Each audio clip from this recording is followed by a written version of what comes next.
Hey guys, welcome to my new video where we are going to go over the tac ploys for the Kasrkin. So these are pretty good, I think.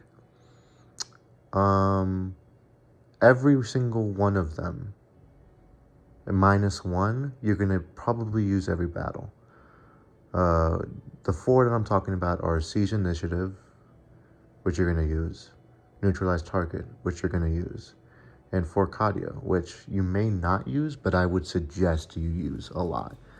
The only one that I haven't used every game is cover retreat, but even with that one, I'll show you a way that I think is kind of sneaky and kind of cool and kind of fun, and you should try to use as well. So yeah, let's move on to them, what they are, how to use them, all that good stuff. Let's start with the easiest tac ploy to understand, which is Seize Initiative. So simply, whenever you guys are rolling for initiative, you can spend 1 CP in order to re-roll yours. So in this example, the Phobos team has 3, your Kasrkin has 2. There's no reason not to do this. I mean, it's a good chance you're gonna, yeah, okay, so I rolled a crit, because I'm good. This is really good to use on, you know, turning point 2, for example. If you have a good plan or strategy for turning point 1, then use it then. But yeah, seizing initiative is obviously always going to be a very good thing to do. Let's move on to the next tac ploy, which is Neutralize Target. Essentially what this does is it allows you to re-roll all of your attack dice, any or all, right? So this is a bad roll, obviously, that this Plasma Gunner has done to this Reaver Phobos guy. So, you know, this roll he would take damage and he doesn't do any damage. So you could use Neutralize Target on him. Boom. Wow, okay, that is a crazy roll. Wow, that's a crazy. So that guy, actually, that guy is dead. So actually, right there is a good example of one of the problems with Neutralize Target. That guy right there is actually not able to be targeted by this. Why is that? Let's move on to why, when you cannot use Neutralize Target. So first and foremost, this can only be done against people who have already gone. So this guy has already gone, and this guy has already gone. They are the only 2 valid targets for Neutralize Target. That's it. End of discussion. These guys can never be targeted, or they can never be, they can never have Neutralize Target used against them, no matter what. Second rule is they have to either have an engage order, which this guy does, or they have to not be in cover. So this guy can be targeted because he has an engage order, but this guy does not have an engage order and he's in cover. So even though the guy on the vantage point can still target this concealed guy, and by the way, this is legal terrain, just so you know, even though he can be targeted, he cannot be, Neutralized Target cannot be used on him because he is still in cover. The only way you can use Neutralized Target on this guy specifically is if you do it with this guy over here who's flanking him, because now he is not in cover. These are really the only things you need to know about Neutralized Target is when you can use it, as opposed to anything else. That's the thing that I find trips people up the most. So let's move on to the next one. Cover Retreat is an interesting ploy that I think kinda should change your mind about how you're using Kasrkin, because you're giving certain tools to do certain things. So Cover Retreat essentially means that you can perform the fallback action for 1 less AP so long as a friendly operative is within 6 inches of the operative that is being, that has to perform the fallback action. Obviously, this is going to be done on this guy's activation. So you'll activate him, you'll spend 1 CP to pop Cover Retreat. So long as somebody is within 6 inches, you can perform the fallback action. What you would do with this is you just simply fall back a little bit, and then you'd shoot whoever charged you, right? Now, if you're being charged as Kasrkin, 9 times out of 10, you're probably going to die. unless they charge you with a model of equal bad combat strength. But again, 9 times out of 10, you're gonna die. So what is a way that we could use this that I think would be very interesting to pull off? And if you do, you're just going to like piss off the guy that you do this to. Let me show you. So first of all, we're gonna have to do some setup. In order to pull this off, you have to make sure that the people you pull it off against have already gone. In fact, since this is an elite team, let's just say everyone has already gone and now you're down to just going until, you know, stuff's good. What you're going to do is you're going to charge whoever it is you want. I'm going to use my sergeant for this example, and you're going to charge this guy. This is called charge blocking. Now, you are not going to fight this guy. You can choose to fight or to just charge and block him there. Make sure that another operative, a friendly operative, is within 6 inches. In fact, if they're not within, move them up so that they are within, right? So now that they are, you can use cover retreat on the next turning point, which is going to be very important for you to do. Win initiative. Use siege initiative if you have to. Whatever it is you have to do it. Just win it. Or make sure that there's a higher target on the other side of the board so that even if you lose initiative, you can still ensure that your opponent doesn't go with this guy first. Now, what you're going to do here is you're going to use cover retreat, right? You're going to fall back for 1 APL. Now you've moved up your sergeant and you can take a cheeky shot at this guy if you really want to get rid of them. In fact, you could do this with any model, not just your sergeant, right? I used him just for this example, but you could do it with your plasma gunner, your melta gunner, really anybody, because you're not actually fighting in combat with this model. All you're doing is using him as a way to safely get across this entire board to get a good shot at this guy. Getting rid of this marksman, which on an elite team, especially for Phobos, that would be a pretty big kill. But yeah, this is to me a way to use cover retreat aggressively. I think the defensive way of using cover retreat is very obvious, but try to use it aggressively. I think you'll find the results will be very surprising, and it'll be just really funny to pull off against your opponent. Moving on to the best tac ploy, which is 4 Cardia. That's right, baby. 4 Cardia is your best tac ploy. Why? Well, no, it's not. However, I think it's very interesting, and it could potentially allow you to do something that you can really only do with your sergeant or your grenadier, which is a double kill. Now, double kill horde team for Kasrkin, since you don't have any double shoot abilities, pretty good.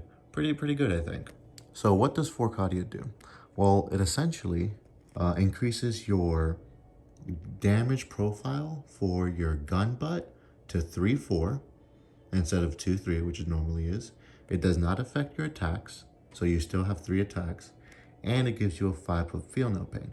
So if you take 6 damage, you're gonna roll 6 dice. On a 5 up on any of those dice, you don't take that 1 point of damage. So if you roll 3 5s or 6s, you will only take 3 damage instead of the full 6. So that's pretty good, or that's okay. But really the interesting part here is that damage spike, because it's +1 damage to either of your damage characteristics for either your gun butt or your combat knife. See how my guy already has a combat knife on his thing? So that means that your combat knife's damage profile goes from 3-4 to 4-5. Why is this a good ploy? Okay, why does that small boost of damage matter? That 4 or 5 damage matter? Well, this right here is a vet guard grenadier, right? He's a gunner. He has 7 wounds and a 5 up save, and He has a 2-3 damage profile on his combat, hitting on 4s and only 3 attacks. This is pretty standard for a lot of the gunners on horde teams. It's that 2-3 damage profile with 3 attacks. You need to take advantage of that, okay? Especially since against elite teams, I don't really feel like I need to give you a strategy. You just straight up charge in and you trade your models and you win, okay? I'll still go in depth with that, but that'll be a later date.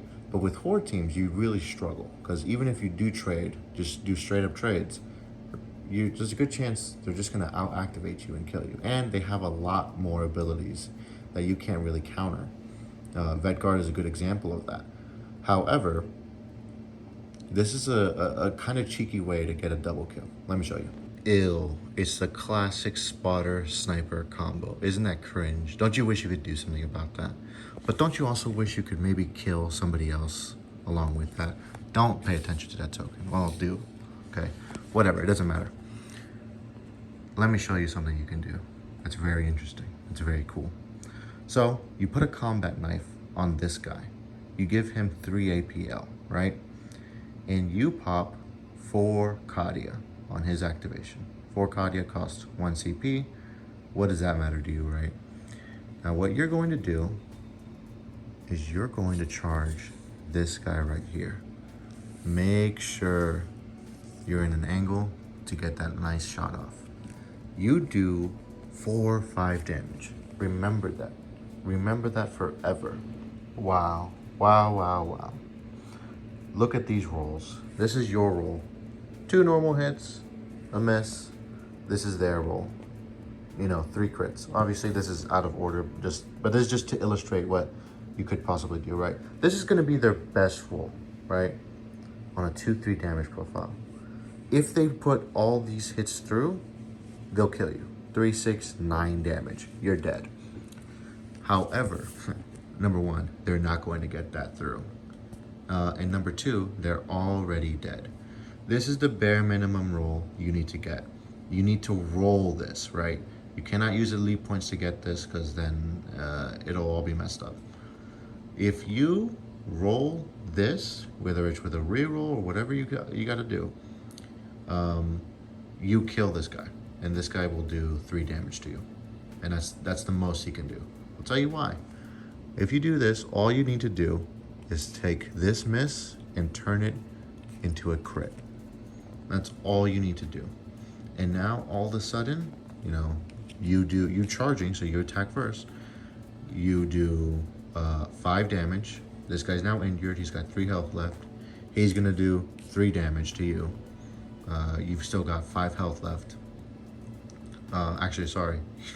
He's got 2 health left. And then you kill him, right? Boom, get this guy out of here. We don't care about him anymore.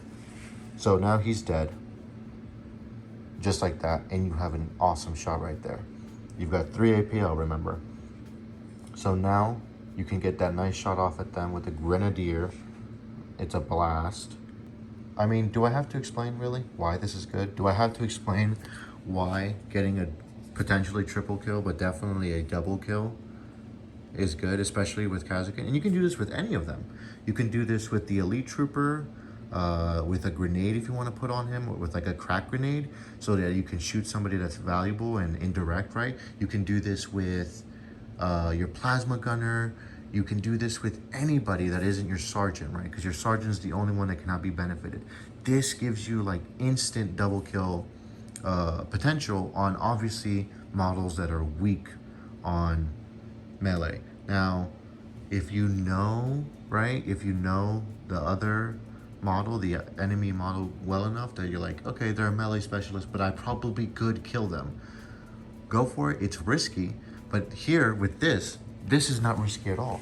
Like I said, I'll just put them out. That's their best roll. On a 2-3 damage profile, what are they gonna do? Nothing. They're not gonna kill you. Even if you if you whiff all of your shots, right? You get 2, you get a 3, you get another 2. Let's say you get that. you're Kasrkin. You can always survive this. You can always, at the very least, make this a crit. And then boom, you parry one. They can't do anything to you. Hell, you could even make this a crit, discard one, and make this a hit. So that not only will they not kill you, but you actually do 4 damage to them. They're now injured. You know what I mean? This is a 7 wound team. This guy is now injured. You hit him one time, and if he doesn't want that to happen, he has to parry it. He has to parry both. Obviously, like, again, this is a low risk maneuver. You go in, you charge this guy. You're either going to kill him or you're going to wound him. And if you kill him, the reward is so high. Please do this. Do this every single game. Do this at least one time. You'll be so shocked at how angry this will make your teammate. Or not teammate, your opponent. And it should, okay? Because it's great. It's also kind of like a little bit of a surprise move, right? Kasrkin are a shooting team. Everybody knows that. No one's expecting the melee to come in. Do it every single game. Okay, that's it for the tac ploys. I think that, especially with cover retreat and Forcadia, I think you are supposed to, maybe, in my opinion, be aggressive with this team. Move up the board, get them in positions, good positions to kill a lot of people, not just straight up trades, as you know, that's usually the plan, but try to get those double kills. They give you the tools to do that, and you should try to take advantage of it. So yeah, that's it for the tac ploys. Thanks for watching. Subscribe, like if you made it this far, and I'll see you guys next week. I think I'm going to cover equipment and tac ops. That should be a much shorter video because they're kind of, well, the equipment needs a little bit of explaining. All right, anyways, I'll see you guys later.